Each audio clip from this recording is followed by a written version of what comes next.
The first place Phyllis and I stopped off at was our Airbnb, so we stayed at 15th Avenue and 12th Street Southwest.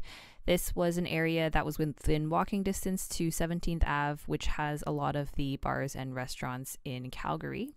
The Airbnb was really spacious. Phyllis and I got our own rooms, and there's also a washer and dryer in this unit, so if you're staying long term, this is a great option. Overall, we were both really happy with this Airbnb.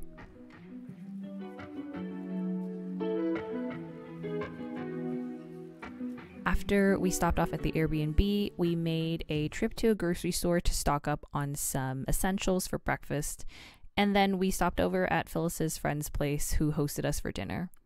There's us in our little PJs.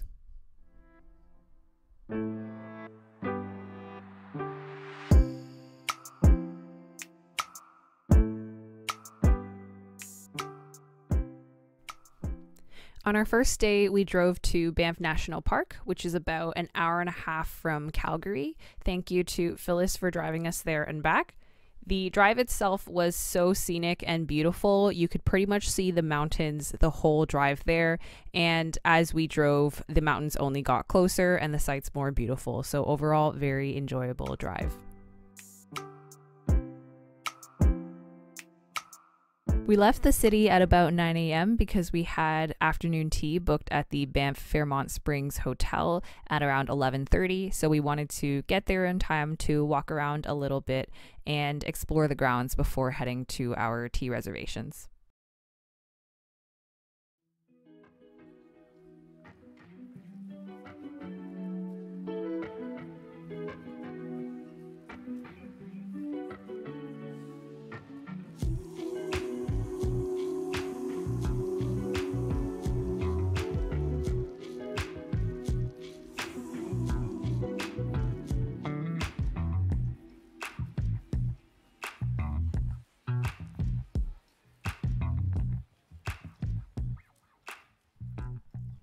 Afternoon tea was served on the mezzanine level of the hotel.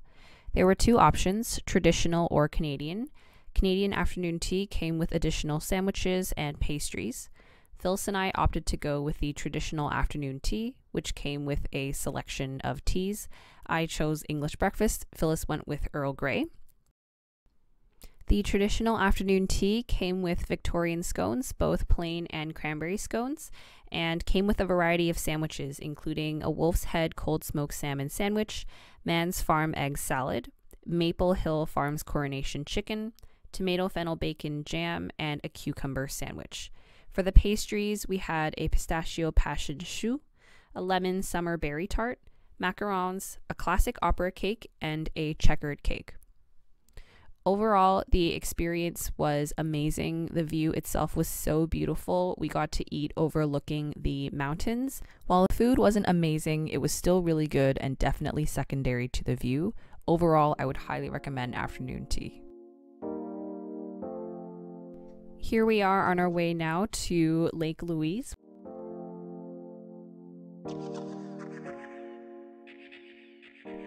When we got to Lake Louise, we were really lucky to find parking. I think it was because we showed up around 2:30, 3 p.m.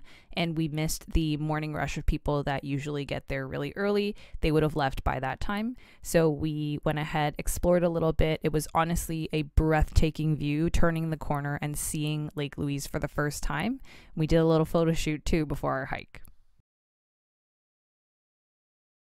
So here we're just starting out on our hike to Lake Agnes. This is about a 5-kilometer hike, but fair warning, it is completely uphill, so it was pretty challenging. We were definitely winded and needed to take a couple breaks, but there was wonderful stopping off points on this hike, so we were happy to kind of stop off and enjoy the view. And this is the first major landmark on the way to Lake Agnes. This is Mirror Lake, and it overlooks a mountain that kind of looks like a beehive. It's about 45 minutes into the hike.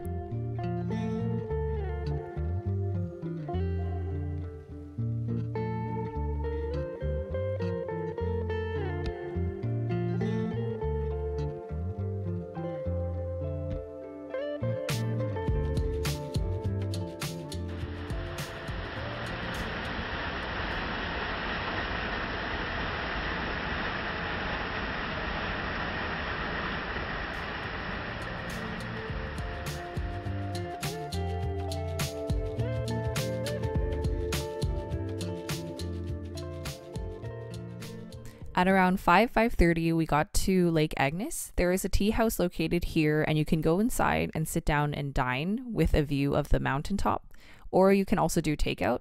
Phyllis and I didn't stop at the tea house because we had plans to eat in the city, but we did take pictures by the lake and took in the sights on top of the mountain, which were absolutely beautiful.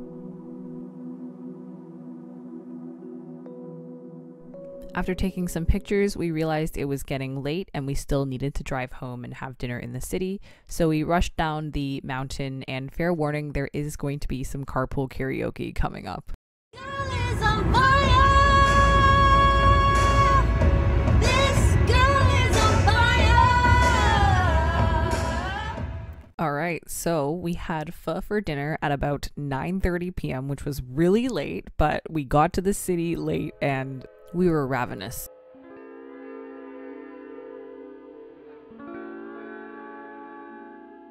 On our second day, we decided to drive directly to Moraine Lake, which is right next to Lake Louise, but we didn't get a chance to check it out on the first day, and I really wanted to see it. But we ran into traffic on the way there because there was a huge accident on the road where a truck completely flipped over, so it delayed us about 30 minutes, and that was late enough to ensure that we couldn't find parking once we got to Lake Moraine at around noon. So we had to double back and actually go to Johnston Canyon instead. By that time, Phyllis was exhausted. We had done basically 3 hours of driving at that point. To give you a sense of the distance, it is an hour and a half from Calgary to the town of Banff, but from the town of Banff, it's an additional 45 minutes to Lake Moraine and Lake Louise. So we had driven that extra 45 minutes and then needed to come back halfway between Lake Moraine and Banff to go to Johnston Canyon. So by then, we were like, let's make sure we get parking and do a hike, and thankfully we were able to get parking at Johnston Canyon. There was a lot more space there and 2 parking lots. Johnston Canyon is a pretty easy hike. A lot of it is paved, and the areas where you're walking over water, there's a boardwalk and bridge set up. It's a lot less uphill than the hike we did to Lake Agnes. And there are 2 falls to check out, Upper Falls and Lower Falls. And overall, the hike was really enjoyable and definitely a lot easier than the hike we had done the day before.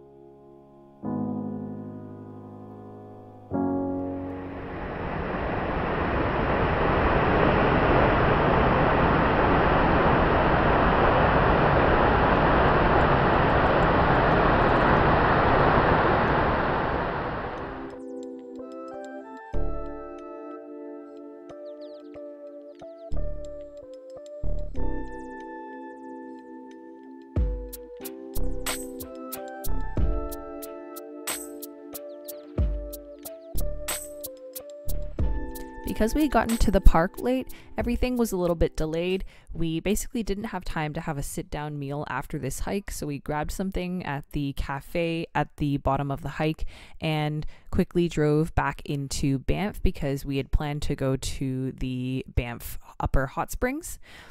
There it was actually really crowded, so we had to circle the parking lot a couple times before we found a spot, but Phyllis was persistent, and thanks to that we were able to get in.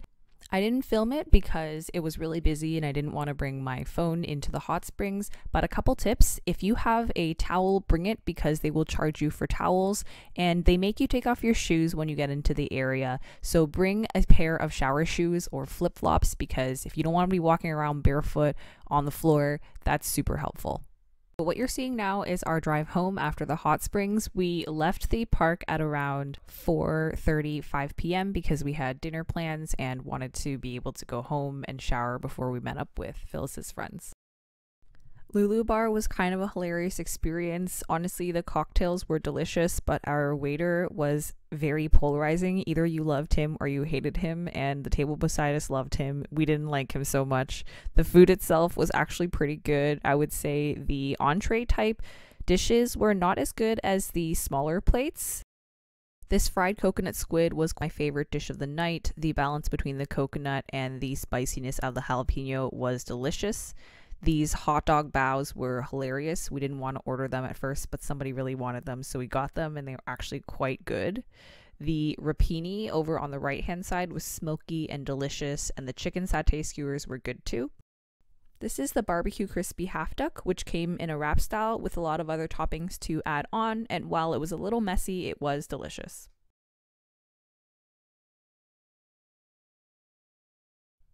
Our next 2 days were in Calgary. On Saturday morning, we went to brunch with another one of Phyllis's friends, and I had a brisket hash, which was delicious. We all loved what we got, and we shared a French toast at the end between the three of us.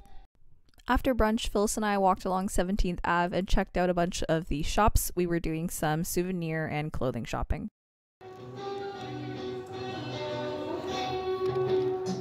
After some shopping, it was time to meet our cousin for some Korean barbecue. We went to Moon Korean Barbecue and it absolutely did not disappoint. We ordered a beef combo, which came with beef ribs, prime ribs, beef sirloin, rib finger meat, sliced beef brisket, and beef bulgogi, plus mushrooms, onions, and asparagus, as well as kimchi, seasoned green onion, pickled onion, salad, as well as a soybean paste stew.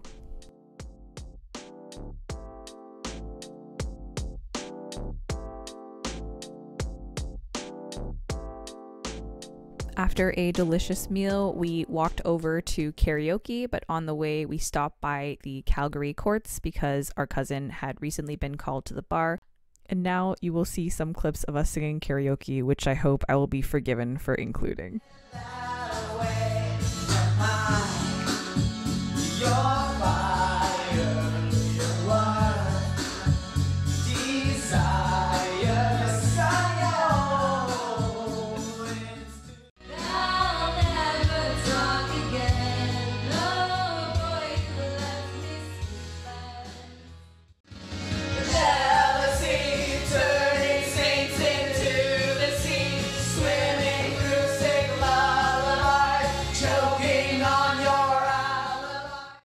Okay, now that embarrassment is over, let's talk about our last day in Calgary.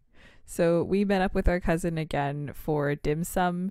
We went to Regency Palace, which was in a larger mall in Chinatown.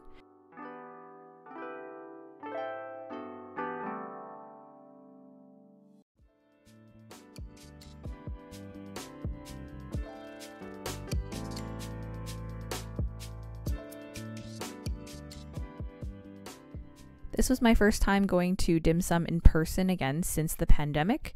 It was a great experience. We ordered a lot of our favorites and just really nice to see our cousin again before the end of our trip.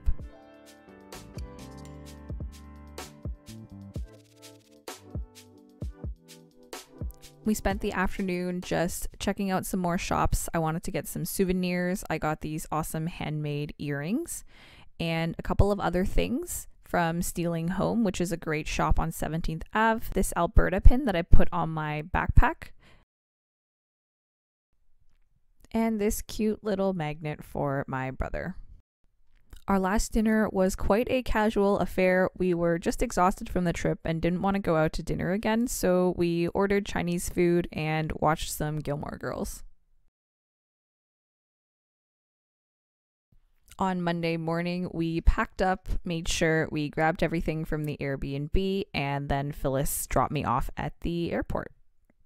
I hope this was an insightful and entertaining vlog and gave you some tips for visiting Banff and Calgary. Thanks for watching.